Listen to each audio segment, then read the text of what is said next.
Jock, how tough was that ending to the season to have it go down like that? Yeah, it was a brutal night. That's for damn sure. I haven't ever lost in that fashion to close out a season. It's not something that's enjoyable or that I want to have to go through again, but it's dealt with now and it's done, and that's kind of sit on it and stew on it for a long period of time, and have some miserable days, or you can try and just get on with living. So it's just doesn't sit well with me because it's not an accurate insight into who we are as a team, and that's what bothers me the most. Is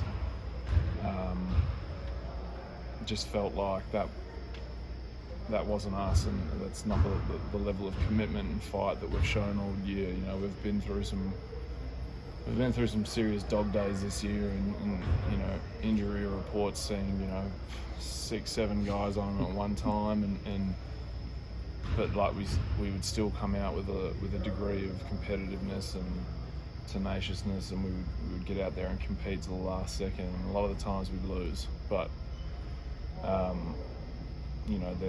there was always that dog that would kind of show through those nights, and for whatever reason last night it just didn't feel like it was all there. And at the same time, it's you can't fully put it on us. It's a credit to Denver for being a well-drilled team who plays team basketball, and it's tough to guard, but I thought we should have won that game last night, and I stand by that, and will carry that with me until I can win another game in a couple months' time. So yeah, it's not a good feeling, but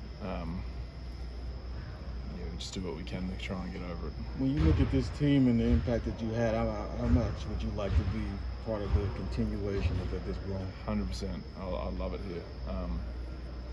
This is a group that I've enjoyed playing with, getting to know.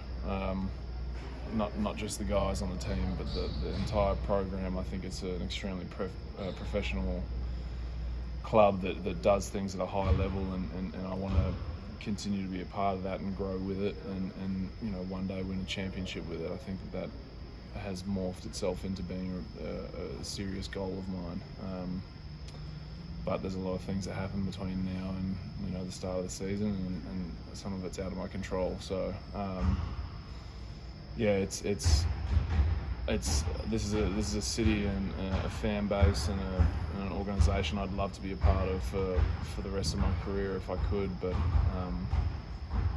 this is the league that we are in nowadays, and there's a lot of unknowns involved. So just wait on that call. We'll see what happens. Yeah, we'll see what happens. Jock, we were just talking to Damien, and for different reasons, I imagine he talked about how this season he really felt like he proved himself, cemented himself, and proved he belonged in the league. Was it a similar kind of season for you individually? Yeah, I think so. I think that I'm never going to be complacent and feel as though that I'm a proven product and that I can take my foot off the gas. But I think it was a step in the right direction from where I was at last year with San Antonio, being a player that didn't play. No games in the public eye, so I was relatively unknown. And this year I got to play on the world's biggest stage and kind of go up against a two-time MVP and give it my best crack. So I think that it's a step in the right direction. I think that I've done what I have to do to get a deal that I'd like, and hopefully I can just continue to build on that going forward. And it's for me, it's never about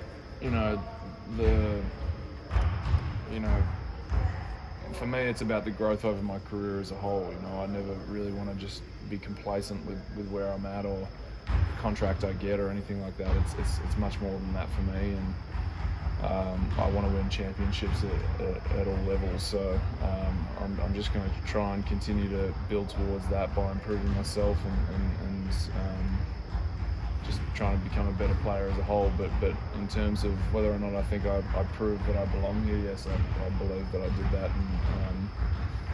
and that was a small win for me this year. Yeah.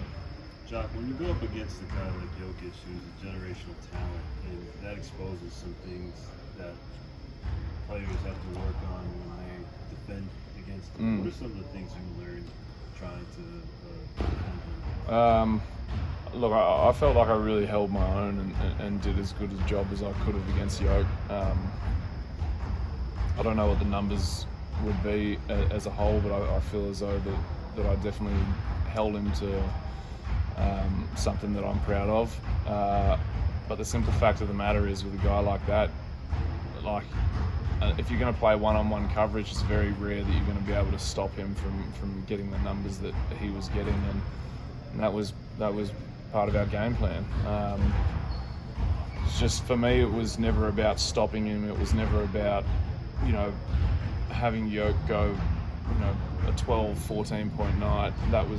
I knew that wasn't going to be the case from the start, and I knew that I was going to get probably berated for it from the public, and that was just going to be a part of the game plan. But my job was to beat him up as much as possible, to make him exhausted so that we could do the same to him on the other end of the court. And if I look at the job as that, I think I did the job. I think that there were times that we were looking at him and thinking he was tired, and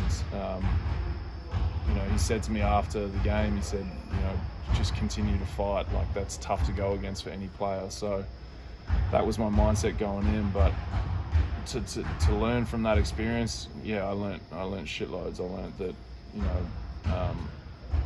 I learned at times I can hold my own against a guy like that. But there's so much of their offense that's predicated on him being who he is, that you're just not going to be able to stop it. So it was a cool experience to get to do it and learn that I can do that at that level in the playoffs, and see where that takes us. Jock, you mentioned the ups and downs of the season like this, with the Kevin Durant trade coming mid-season and trying to incorporate such a big piece, and then he goes down for a few weeks in the middle of that. Just how difficult was it to try and piece everything together?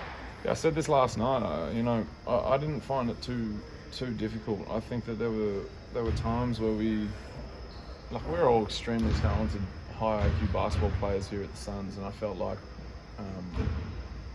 we slotted together really seamlessly at times. But there was times where there was just pushback, and it didn't feel like we were playing the brand of basketball that was going to have us win.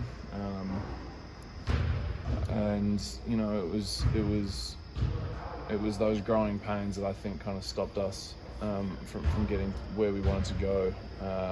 But I really believe that when we were on, it was pretty damn special. I think that everyone can agree with that. When the Phoenix Suns were playing Phoenix Suns basketball, it was going to be tough to stop. But maybe it was a little bit of just not having that experience and trust within one another that kind of stopped us from doing that, 99% of the time. But I believe that this team had serious potential that we unfortunately didn't live up to. But I think that we at times we played some special basketball, and there was some real potential there. Yeah. Do you get a sense of how much you helped grow the Suns brand down under? Mate, hopefully more than Baines, if that's what I'm holding. That's what I hold it to. No, I don't know. I definitely get a lot of messages from Australians saying they're Phoenix Suns fans, so hopefully I added to that. Yeah. Thank you, Jock. Thanks, Thank you, Jock. Thanks, guys. Appreciate it.